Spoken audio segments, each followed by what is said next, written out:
Voilà. Aujourd'hui, on va parler d'un sujet qui tire l'un de ses enseignements dans notre DAF de Ain Vav Baba Kama. Un sujet qui, a priori, n'a rien à voir avec le vol, mais qui, selon certains, peut être résolu par d'un des Tosfotim de notre Sugia. Juste, je présente le sujet, un sujet qui fait couler de l'encre aujourd'hui en Eretz Israël. Le sujet est le suivant. Il faut savoir que sur le marché, environ 1/6 des behemoths sont des pots des behemoths sont des pots de behemoths qui sont des bechor. C'est-à-dire, en Eretz Israël, 1/6 donc des pots sont des pots d'un bechor. Un animal met bas environ 3,3.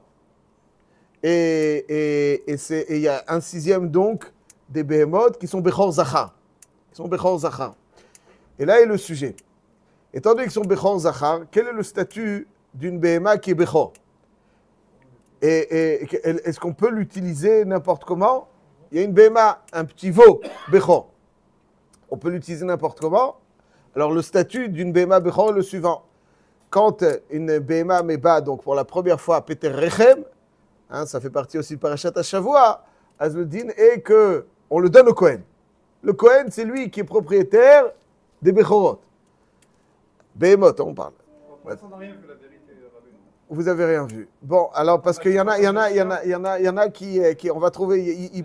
Parce qu'en fait, je vais vous dire.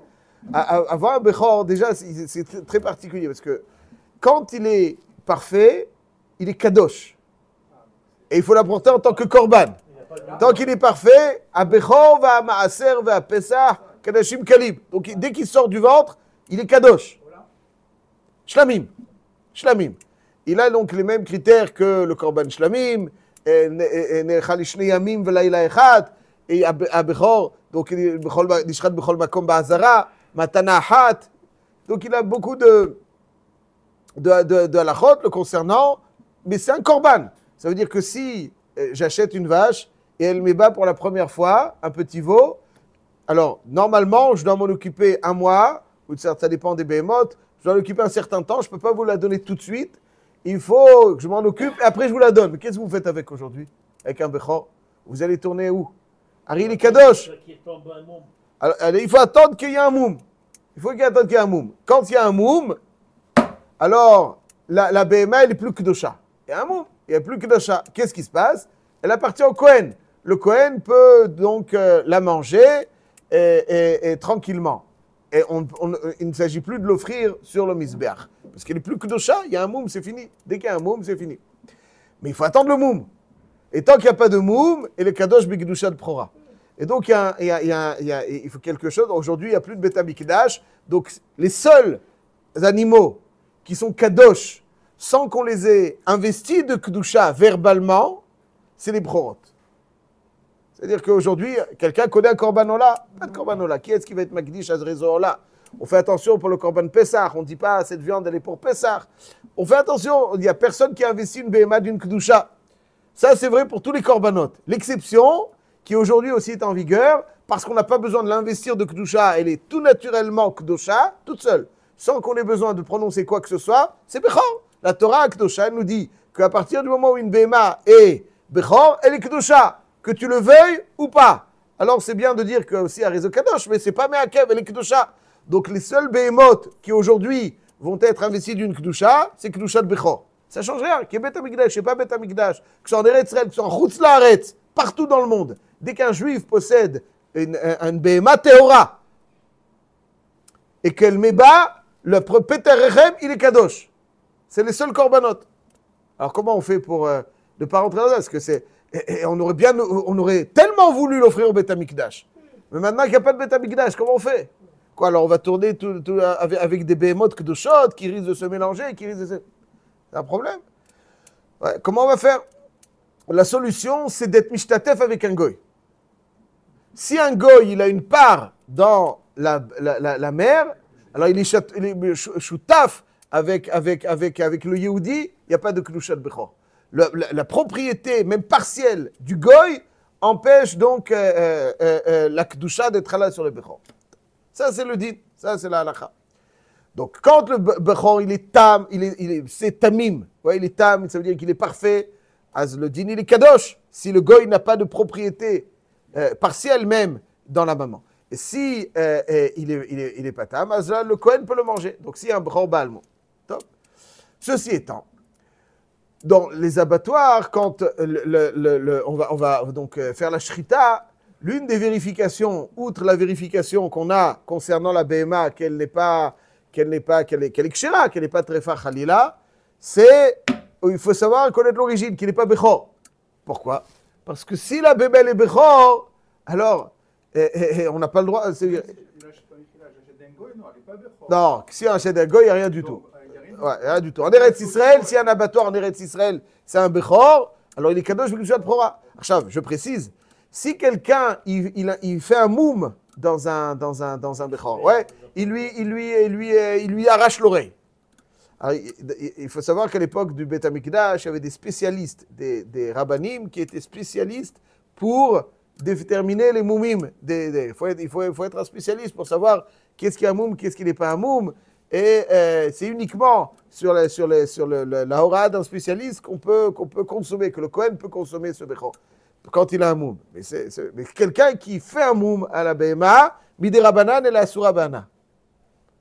Tu as l'impression que parce que tu vas faire un moum, le Kohen, il a envie de manger la bête n'importe où, il va lui arracher l'oreille.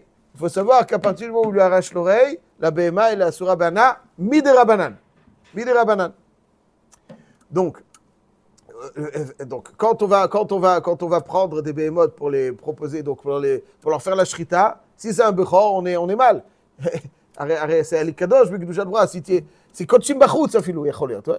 C'est-à-dire, c'est un korban qu'on fait les kodashim, c'est pas bon. Ouais. Alors on va tout de suite revenir à ça, mais en tout cas, et même si c'est pas Kodshim Bachut, le fait d'avoir fait un moum, c'est assour.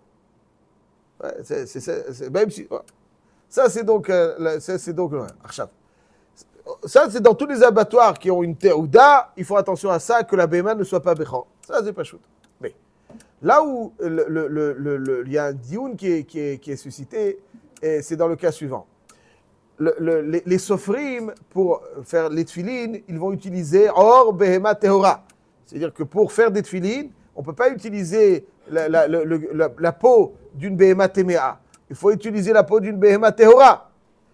Or, les peaux que proposent les abattoirs avec une théouda ne suffisent pas pour faire les tfilines. Pourquoi? Je précise. Parce qu'aujourd'hui, ils utilisent pour faire les tfilines la peau de la tête de la bête. La tête de la bête. La tête de la bête. La tête de la bête, c'est ce qu'ils utilisent pour faire les tfilines. La peau de la tête de la bête. Et donc, dans les abattoirs, il n'y a pas suffisamment de propositions, suffisamment donc de peau, de tête, qui va suffire à la demande pour toutes les tfilines. Donc, ils vont aller acheter des peaux. Alors, s'ils viennent de Chutz Laaretz, il n'y a pas de Kedushat Prora chez le Goy, mais si c'est en Eretz Israël, s'ils achètent une peau et qu'elle n'était pas dans un abattoir qui a vérifié qu'elle n'est pas un Bechor, alors il risque de lui proposer une peau d'une bête qui est Kedusha B'Kedushat Prora. Et donc, c'est un problème. Alors, Kadosh B'Kedushat Prora, c'est Kadosh B'Kedushat Prora, tu ne peux pas l'utiliser. Asura Bana! Comment tu peux l'utiliser pour faire des téphilines? Ça, c'est donc le. Bidé Rabanan, on ne peut pas en profiter. C'est vrai. Bidé Rabanan, on ne peut pas en profiter. Alors, je ne suis pas sûr. Alors, là, vous dites quelque chose d'intéressant. Est-ce que c'est Bidé Rabanan qu'on ne peut pas en profiter ou pas? Ouais, alors, on va voir. Il y a, et là-dessus, donc, si c'est Bidé Rabanan, on peut dire ça fait que des Rabanan la Kula. Si on l'a abattue alors qu'elle n'avait pas de moum, est-ce qu'elle est Asura Bidé Rabanan ou elle est Asura Bidé Oraita? C'est-à-dire, si on l'a fait un moum, elle a fait un moum. Mais si on l'a abattue alors qu'elle était, est-ce que, c'est pas un moum, on l'a abattue. Est-ce que l'abattre, c'est lui faire un moum, et donc elle est Asura Bidé Rabanan, ou bien l'abattre, c'est faire une shrita d'une bema bachut. Ouais, elle est Asura Bidé Oraita.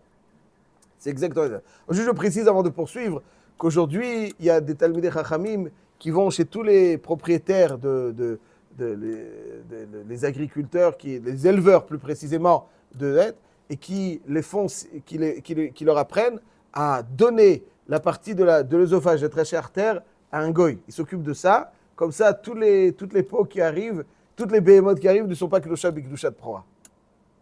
Il faut savoir, parce que si vous en avez des éleveurs... Ouais, juste, il faut une petite partie qui appartient au goy, une petite partie, Shan Shabbat Lo Yabo, ici dans ce cas-là, ils font...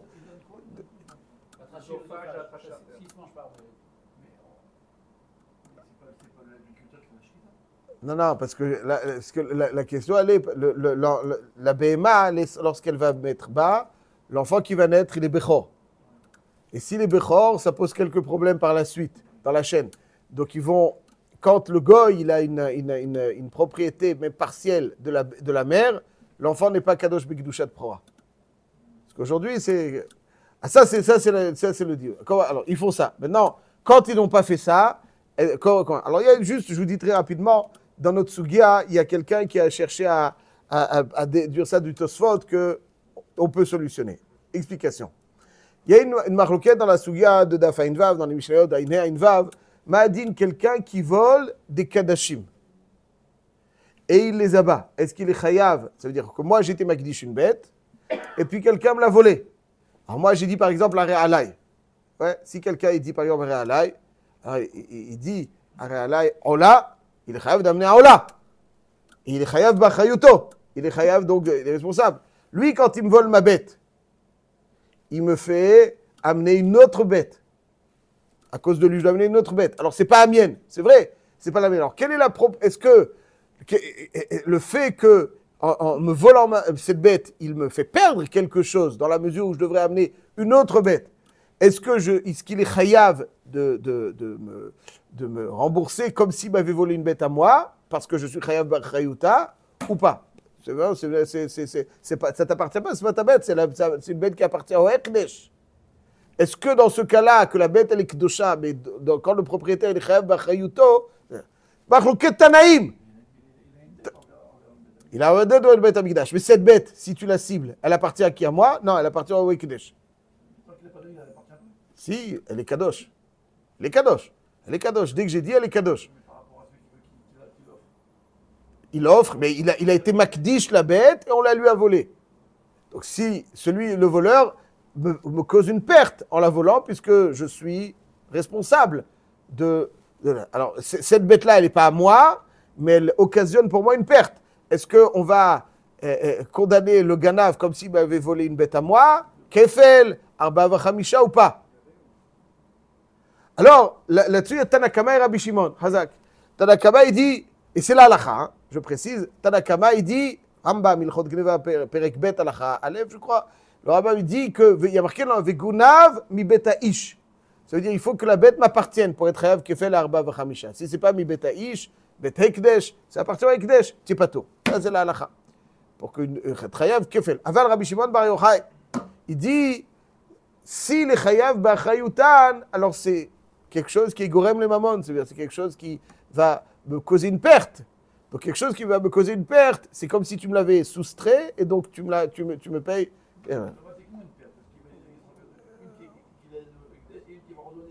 Excellent, excellent. C'est ça qu'il dit. Ça dit Rabbi Shimon Bar Yochai. Donc c'est comme si tu m'avais volé une bête à moi, puisque je suis chayav b'achayuto. Ça c'est Rabbi Shimon Bar Yochai.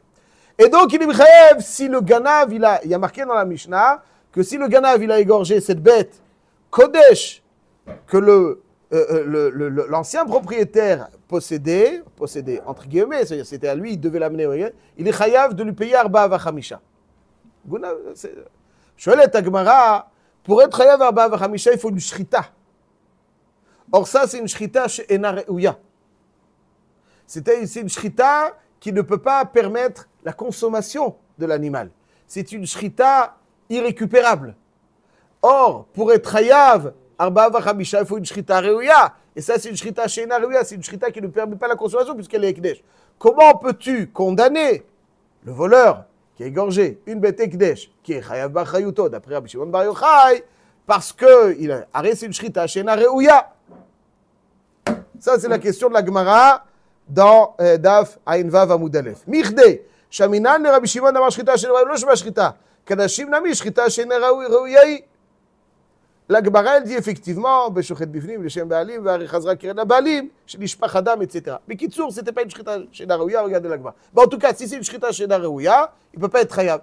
Ça, c'est d'après Rabbi Shimon Bar Yochai. Shoel Tosfot, pourquoi c'est une Shrita Shena Reouya? Et je cite, pourquoi c'est une Shrita? Amay Chashiv le Shrita Shena Reouya, Yachol Lifdot Beshat Pirkus, Debar Hamad Avarachai, Ven Lecha Mum Gadol Yoter Mishrita.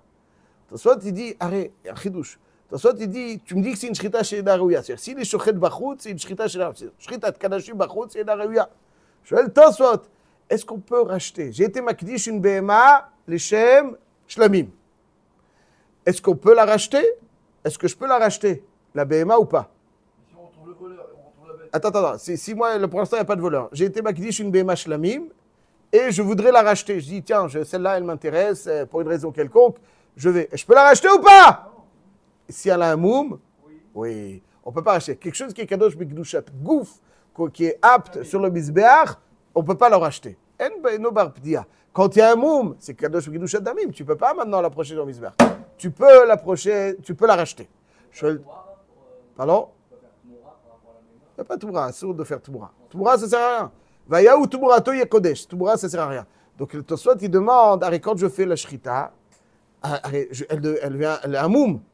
En Moum Godol Misé, Gadol, c'est un Moum Gadol. Donc je peux la racheter à ce moment-là. Donc si je peux la racheter à ce moment-là, là c'est Shrita Reouya, tu peux, elle est consommable, cette Shrita, elle peut la permettre. La question de Tosfot. Il dit, tu vois bien que faire la Shrita, c'est faire un Moum à la bête.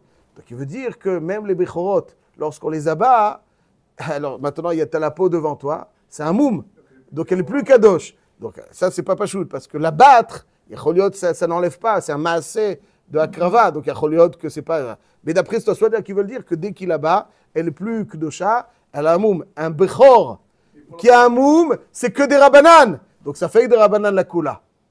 Et pour la présenter au Korban Shlamim, il faut bien faire le verbe de la Shrita. Mais si je fais une mauvaise Shrita qui ne la permet pas, Shrita Bachutz, comme c'est Tosfot, Shrita Bachutz, aujourd'hui il n'y a pas de Beth Amikdash malheureusement encore. Bientôt. Donc il y a un moum. Donc il est que à saut des Rabanan, un Bechor Gamoum. Donc ça fait que des Rabanan. Aval, c'est pas évident parce qu'il y a Choliot que le fait de la battre, c'est pas lui infliger un moum. Ça, c'est un encore en développement. Voilà donc l'une des sources du débat qui est très présent aujourd'hui dans le monde des Tfilin, qui a sa source aussi dans notre Soudia. Chazakouba.